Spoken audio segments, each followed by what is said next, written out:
շահառուների այն շրջանակը, որոնք հոկտեմբեր 27-ի իրադարձությունների բերումով քաղաքական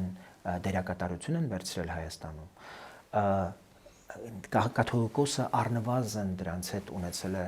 սինխրոն ուրեմն պատկերացումներ Հայաստանի ապագայի վերաբերյալ եւ ինքը որևէ կերպ չի դիմադրել եւ որևէ կերպ չի հակառակվել այն ամբողջ քաղաքականությունների առնչությամբ, որոնք Հայաստանի դեմ են իրագործվել։ Լավ, իր աչքի առաջ տեղի են ունեցել ոճիրներ, քաղաքական սպանություններ, մարդիկ են գնդակահարվել փողոցում։ Դուք երբևէ եկեղեցու որևէ բարձրաստիճան սպասավորից որևէ արձագանք լսել եք, որևէ հայտարարություն լսել եք, որևէ կշտամբանք իշխանությունների նկատմամբ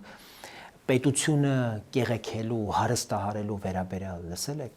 տեսել եք, որ եկեղեցին օրինակ Հայաստանի իշխանության ամբողջությամբ քրեականացման եւ օլիգարխացման վերաբերյալ որևէ հակառակ բան ունենա, դիրքորոշում ունենա։ Հակառակը եկեղեցին ամբողջությամբ եկել կանգնել է քրեական հանցագործների, օլիգարխների,